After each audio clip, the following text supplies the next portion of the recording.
Good morning, everyone. This is Emily from Grammy's Garden. I am getting ready to put a roast on for dinner tonight. And I've not done many savory kinds of recipes for you all, so let's just get on into it. Here I've got just a chuck roast, and then I cut half of a chuck roast in two to be sure. I like to have leftovers because I like to make beef stew with the leftover from it. I'm going to turn on my stove, and because I want to sear this. I'm gonna get this nice and hot, and I've got the things I'm gonna use, and I'll tell you what I'm gonna use. So, I'm gonna salt it. I use pink Himalayan sea salt. Y'all use whatever you want. I'm not into like, you gotta use this or you gotta use that. It's kind of like what you all wanna use. I'm salting it rather lightly because of the fact that I'm gonna be adding some things that contain some salt to it. Okay. And I'm going to wash my hands real quick. I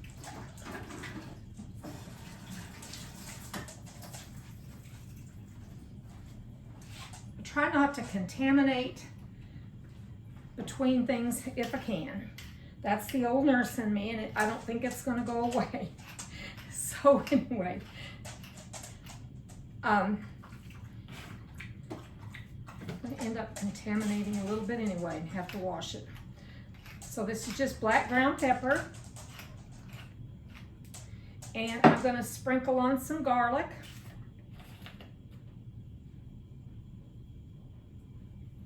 I don't want to put too much garlic. We like garlic a lot, but I'm going to be adding some other things later. Probably not the garlic though. I'm going to add these minced onions, dehydrated minced onions, after I get this going. So I'm making sort of like the Lipton soup kind of mix that you would put on stuff. Take this over here. I've got my crock pot here. That's what I like to cook roasts in. I get caught up in other things, and that way it doesn't really hurt. It keeps on cooking. So I'm gonna get this nice and hot. And I'm gonna sear it. I'm going to get my utensils out so I can be sure not burn myself when I'm transferring it to the cooker. Do you hear my dog's toenails? Like they're always in every video practically, unless we're outside gardening, and then you don't hear the toenails. But she photobombs me out there anyway. She's a great dog. The other one's in there laying down, trying to get a little nap. She's an older, much older dog. Okay.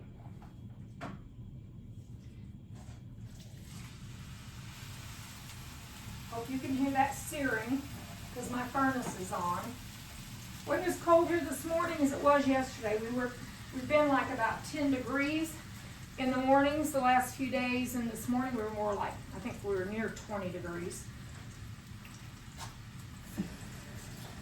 I'm here in zone 6A for you gardeners. Getting that itch to get out there in that garden. Get out there in that garden. My foot caught. And get going on getting the seeds. I'm getting my seeds started here in the house, and I'm going to video that. So we're going to let this sear well. And then I'm going to add, I think I'll go ahead and add that now. I've cut up a half of a large onion, and I'm going to put that right here in the bottom of my hot crock pot, or preheated, and I've got it on high. I cook the roast on high almost all day until it gets tender. Usually I cook this about 6 hours. These are pretty thick, pretty good size. So I'll do that, and then I'll be adding, I'll scrape some carrots and put carrots in. And let's see, I'm also going to put in potatoes. I've got my home canned potatoes, and I've been kind of just hoarding them because I hate to use them, but I might use them tonight in this too. Because I want to make some no-knead bread today. So that and some other household chores I've got to do. I may use my potatoes just as a way of not having quite so much to do. I looked at my red Norlands that I have out in my garage. I've got just a few left from what I grew this past year. And my red Norlands are actually getting some little eyes on them. And my garage is really cold. So I may have to get to eating those too. They sure have been good potatoes. So I'm going to turn this over and just sear it good on each side. I like to get that brown effect, because there's so much flavor in that. Once I get this brown like I like, I'm going to clear off the bottom by putting a little, I've got some red wine vinegar here. And there's something about this that seems to make the meat a little tender. Don't go overboard or it's going to taste like vinegar in your meat. You don't want that. But it really has kind of added another layer of depth to my meals. Especially when I'm cooking beef stews or like roast beef. I'm going to turn the stove up a bit. That's as high as this burner goes. Man, boy, this smells delicious already. It kind of smells like a steakhouse in here. Okay, here we go. I can't believe that just happened. That has never happened before. All right. Excuse me 1 second. Oh, sometimes you just have to laugh. That's all. You just have to laugh. Like when I was doing, I think it was my salsa, cranberry salsa, and the juice from the lemon that I was squeezing went straight in my eye. It was an automatic laugh because it's like, what the heck, I'm filming here. So anyway, here goes. Where there's a will, there's a way is how I look at life. Boy, that filled that one up, so we'll see how this goes. I'm going to turn this off, stick this baby in there. Good thing I'm getting a good early start on these. Okay, now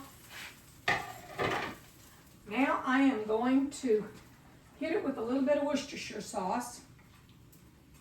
When I say a little bit, let me estimate about how much I think is right here, in case you all decide you want to make this. I probably put like a tablespoon. I don't like to overpower things. Now I'm going to put in about a tablespoon of dehydrated onion flakes, even though I've already got onion flakes or onions cut up in the bottom. We like a lot of onion and garlic at this house, which makes me think, yeah, I think I'm going to put a little bit of garlic in there. That's kind of how I cook. Now, when I give baking videos, I go by recipe, whether it's mine or somebody else's. So I'm just sprinkling that over the meat lightly, just to give it a little extra flavor. And then I'm going to put a little bit of vinegar. When I say a little bit, I don't want this to be a vinegary taste. Kind of enough that it's just going to be kind of wetting. It's just wetting those onion flakes. And I want to do another step here. I want to get this extra flavor I was talking about. I'm going to bring this up to temperature again, to a high heat, not like smoking hot, but that's enough right there. And then I'm putting a little bit of vinegar in that, and that's cooking off. And it's going to give us all those good brown drippings. There we go. I'm going to pour that right over that, just sear that off. Pour it right in there. Okay. I'm going to get my broken lid and put it without the handle. I guess I'm going to have to get some super glue and glue that thing back on. So, that's on. Once it's getting warm, probably after about 30 minutes, I'm going to put a little bit of water, about half a cup, 3/4 of a cup, just enough to have plenty of steaming and boiling action kind of going on in there. So that's that. I'll show you how this turns out. When I add the carrots and the potatoes and probably more onion, I'll let you know. And I'm going to go ahead and get my no-knead bread started so that we can have it for dinner. So I'm going to put in, this is 1.5 cups of warm water. And it's warm to like if you were testing a baby's bottle on your wrist. I'm going to put in, let me get my measuring spoon out here.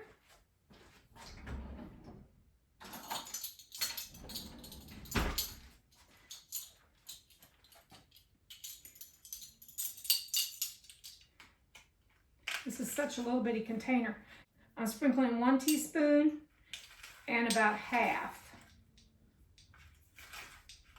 I think I'm going to go ahead and do about 1 3/4. With this one, because it's not going to do any fermentation, I'm just going to beat this up a little bit. I'm going to go ahead and feed it with a little sugar. You can use honey if you want.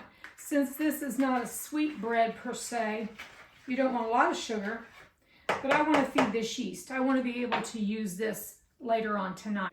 So I'm going to put in, this is a good teaspoon, about 1.5 teaspoons. And I always put the description, my recipes in the description box below. I'm going to stir that in. I'm going to set it over here. I kind of have to look for warm places in my house. It starts getting frothy. I'm going to keep an eye on it. When it starts getting frothy, then I'm going to go ahead and start mixing in our flour. I've got 3 cups measured out over here, but I will add more as I need to for the texture, and I'll let you know what I'm doing with that. Okay, so I'm going to put it over here. I'm going to take this out. I've got a little bit of flour here on the board.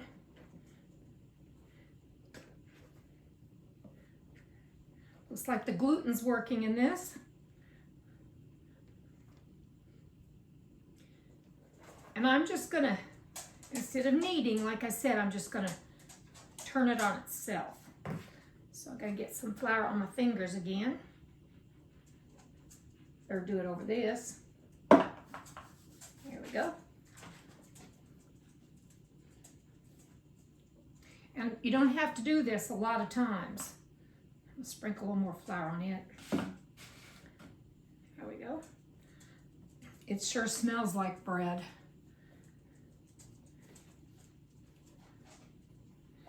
And what I'm working toward is that nice ball that you see once these have baked up in the stores.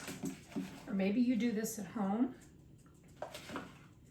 But I'm gonna form this, and then I'm gonna let it rise here on the counter again for probably 3 to 4 hours. I'm gonna give it a good rise. Some recipes will say more or less. I'm doing it kind of by the feel of what our temperature is here in the house today and how quickly it's been rising now. Now this is coming into a nice ball. I need more flour again.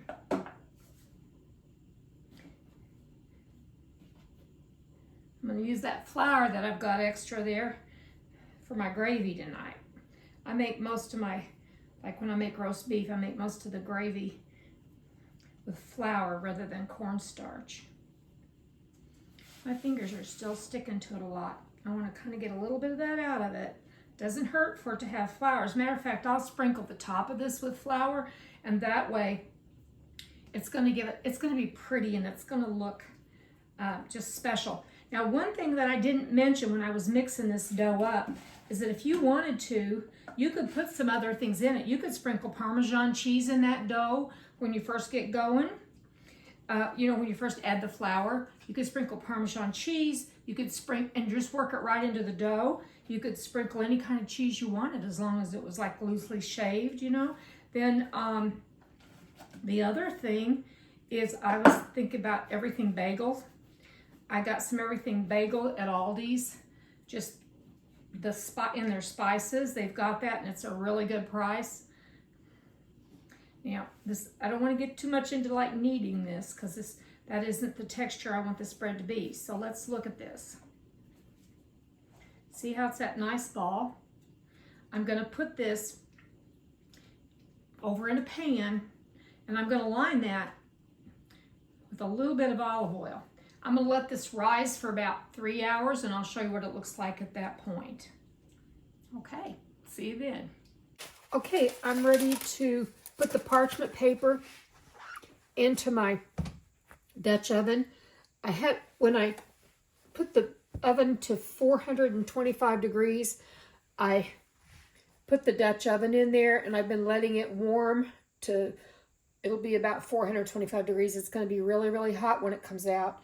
I'm going to put this on the parchment paper first, and then I'm going to set it right down into the Dutch oven, cover it, and let it cook for about 30 minutes. And then after that, I'm going to take the lid off and give it another 10 minutes or so according to how brown I want it to be. So we're done rising. This is done actually pretty quick today. Pardon the noise.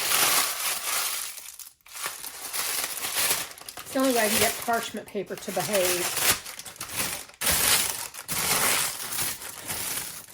Okay.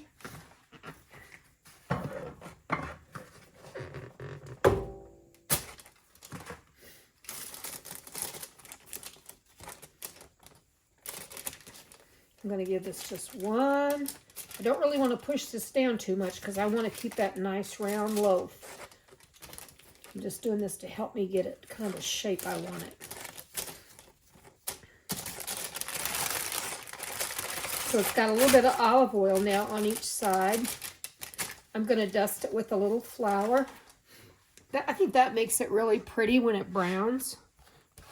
So I'm just going to do this with my fingers to have a little more control.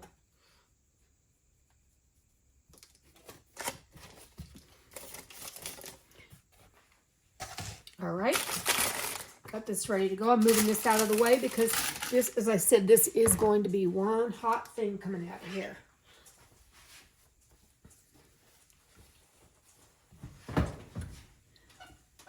And of course my little dog is right under my feet.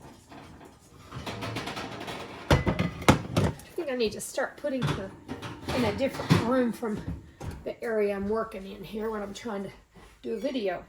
Be sure when you do this that you're keeping your hands covered well. Don't pick that up by mistake. Okay, down it goes. They have those almost like professional bread makers use that you can score the tops of them and make designs, but I don't have one of those, and whenever I've made this bread before, it's been beautiful. It does some cracking and stuff on its own anyway. All right, back into the oven. It's at 425. I'm going to look at after about 30 minutes and see what I think. And if I think it needs 40, I'll do that. But that should be about right. And then I'll take the lid off of it. And when I take the lid off of it, that's going to allow that to really brown, and the top will get crusty and delicious and soft on the inside. So there we are with that step. Okay, I got this out of the oven. I had it in there about 35 minutes, and I just took the lid off, and this is what it looked like.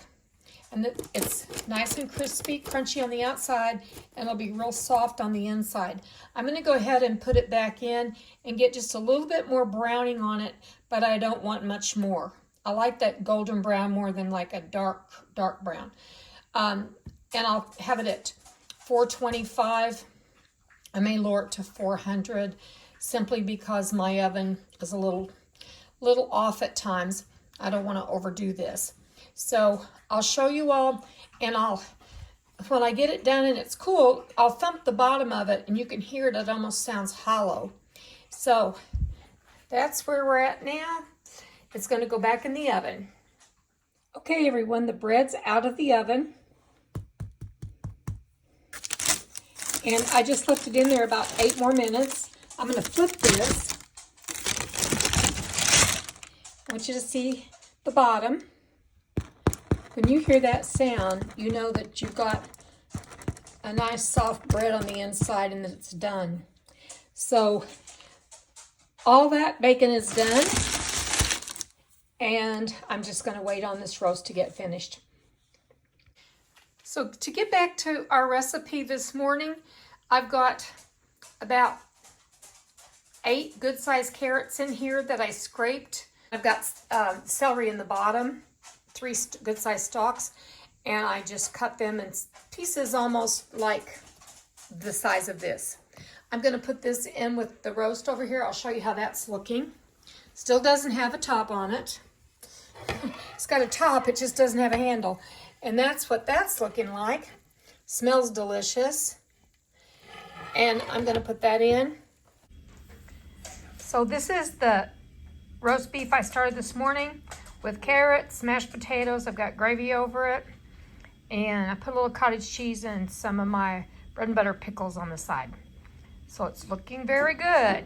Y'all have a great day.